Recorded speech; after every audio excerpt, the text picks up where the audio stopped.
If you want your CapCut projects to look stunning and professional, exporting in high quality is a crucial final step.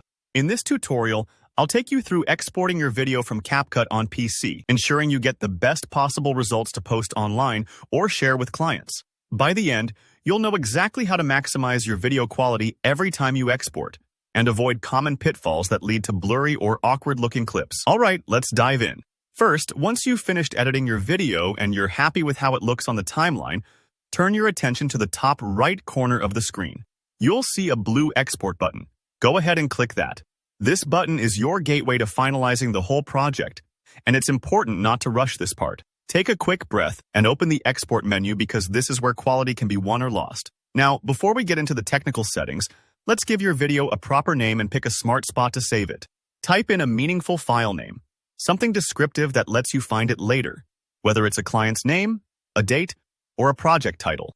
Next to the export destination, there's a small folder icon. Click this to choose where you want your finished video to go. Trust me, it's no fun hunting for files buried deep in random folders, so select a location you'll remember, maybe your desktop, a dedicated video folder, or an external drive if you're working on larger projects.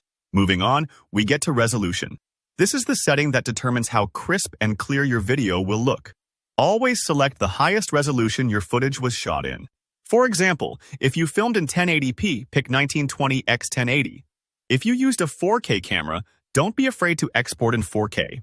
Higher resolution preserves more detail, but keep in mind that social media sites like Instagram and TikTok will sometimes compress these files. If you're exporting just for YouTube or client delivery, maxing out the resolution is usually your best bet.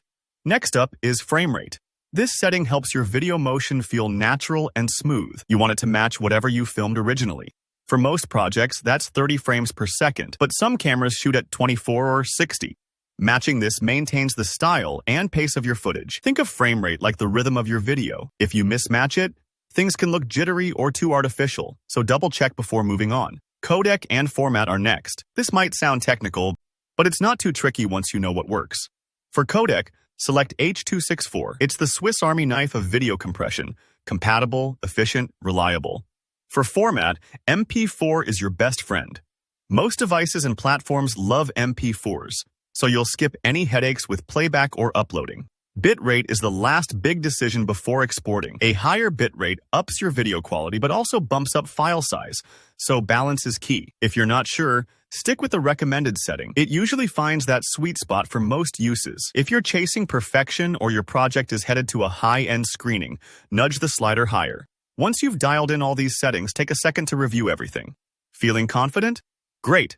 Click that export button at the bottom right of the menu and let CapCut do its magic. Depending on your video's length and resolution, this part might take a few moments, so don't worry if you need to grab a coffee while it renders. And there you have it, your video, exported in top quality, ready to impress your viewers. If this guide helped, please hit that like button, and let me know in the comments if you have any questions or run into any snags. Don't forget to subscribe for more easy-to-follow tutorials, and I'll see you in the next video.